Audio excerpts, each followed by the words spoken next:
আসসালামু আলাইকুম, আমি সরোয়ার। আমাদের আজকের বিষয় হচ্ছে এসএসসি কেমিস্ট্রি বইয়ের সপ্তম অধ্যায়ে রেডক্স বিক্রিয়া নিয়ে। তো রেডক্স বিক্রিয়া হচ্ছে জারণ বিজারণ বিক্রিয়া। জারণ বিজারণ বিক্রিয়া মূলত চার ধরনের বিক্রিয়াকে সমর্থন করে। একটা হচ্ছে সংযোজন বিক্রিয়া, বিয়োজন বিক্রিয়া, প্রতিস্থাপন ও দহন বিক্রিয়া। অপরদিকে নন রেডক্স বিক্রিয়া সমর্থন করে দুই ধরনের বিক্রিয়াকে। একটা হচ্ছে অধঃক্ষেপণ বিক্রিয়া, আর একটা হচ্ছে প্রশমন বিক্রিয়া। অর্থাৎ যে বিক্রিয়ায় ইলেকট্রনের আদান প্রদান ঘটে তাকে জারণ বিজারণ বিক্রিয়া বলা হয়। যেখানে ইলেকট্রনের আদান প্রদান ঘটে না, সেটা নন রেডক্স বিক্রিয়া আর কি, জারণ বিজারণ নয়। তো সেই ক্ষেত্রে জারণ বিজারণ বিক্রিয়ার প্রতিবারই পরীক্ষায় এটা আসে কম বেশি। হয়তো এটা আসে, নতুবা লাসাদিনীয় নীতিটা পরীক্ষায় তুলনামূলক বেশি আসে। সেই ক্ষেত্রে আমি পাঁচটা বিক্রিয়া এখানে রাখছি। এগুলো তুলনামূলক বেশি আসছে বোর্ড পরীক্ষায় আর কি। তো চলুন আমরা একটু সলভ করার চেষ্টা করি। এখানে প্রথমে রাখছে হচ্ছে জিঙ্ক। আমরা জানি মুক্ত অবস্থায় কোনো মৌলের জারণ সংখ্যা শূন্য, তাহলে এখানে জিঙ্কের জারণ সংখ্যা শূন্য। অপরদিকে এই দিকে এখানে জিঙ্কের জারণ সংখ্যা হচ্ছে 2+, ঠিক আছে।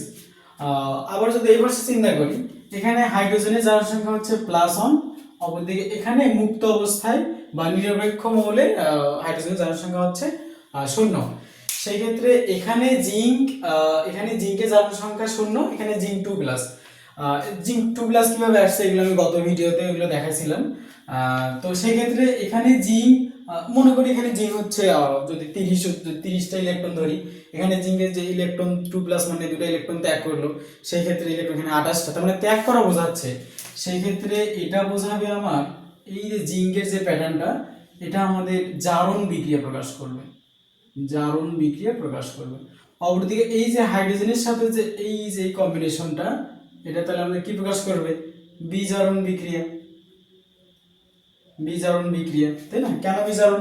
কারণ এখানে হাইড্রোজেন +1, এখানে নাই, এখানে আবার হাইড্রোজেন হচ্ছে 0, অর্থাৎ এখানে আবার ইলেকট্রন আছে বোঝাচ্ছে। যাই হোক, তো সেই ক্ষেত্রে ইলেকট্রনের আদান প্রদান হলে জিঙ্ক এখানে জারণ, অপরদিকে হাইড্রোজেন এখানে বিজারণ বোঝাচ্ছে। অপরদিকে যদি এটা খেয়াল করি আমরা, তো SnCl2+, তো এক্ষেত্রে Cl2 অর্থাৎ এখানে Sn হচ্ছে টিন হচ্ছে 2+, অপরদিকে এখানে আয়রন হচ্ছে 3+, এখানে Sn হচ্ছে 4+, এখানে আয়রন হচ্ছে 2+।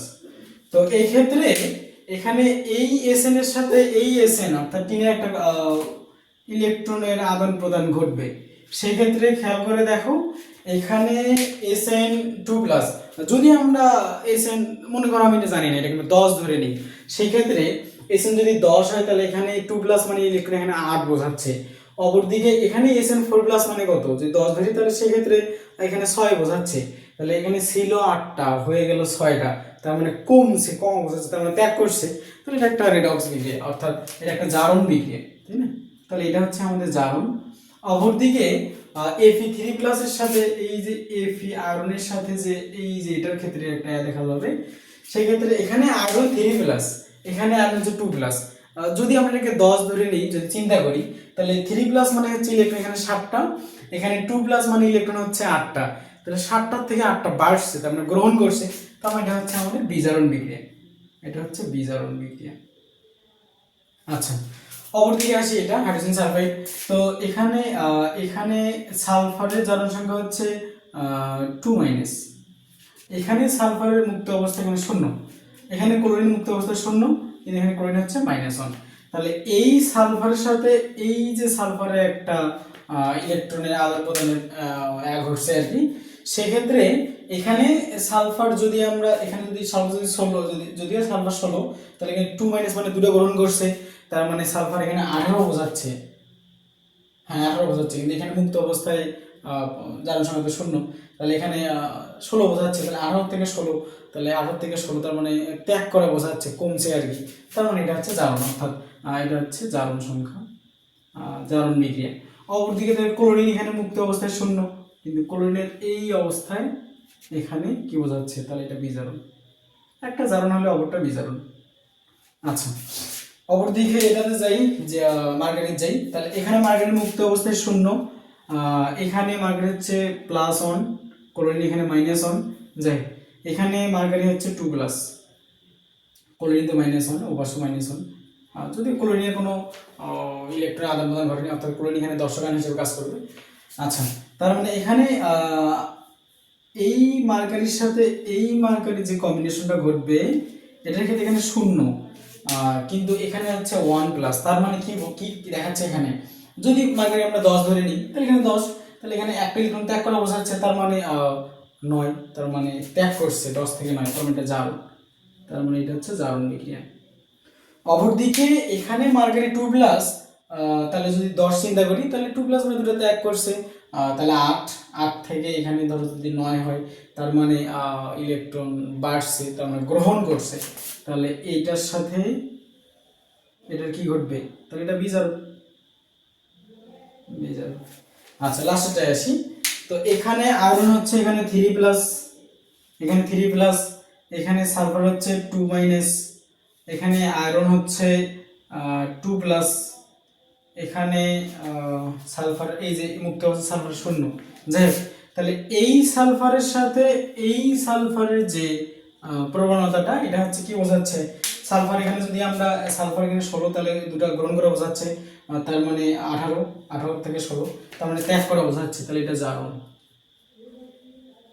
অপরদিকে এই আয়রনের সাথে যদি আমি এই আয়রনের সাথে যদি এই আয়রন কম্পেয়ার করি, তাহলে কি দেখাবে, এখানে আয়রন এখানে 3+, এখানে আয়রন হচ্ছে 2+, তার মানে 3+ মানে হচ্ছে 26, আয়রন 3+ মানে ধরো 3 ত্যাগ করা বোঝায়, তাহলে 23, তাহলে এখানে কত, আয়রন হচ্ছে 2+ মানে কত, 2টা ত্যাগ করা হচ্ছে 26, তাহলে 24, তাহলে 23 থেকে 24, তাহলে বাড়ছে, তার মানে অবশ্যই বিজারণ, তাহলে এটা বিজারণ বিক্রিয়া।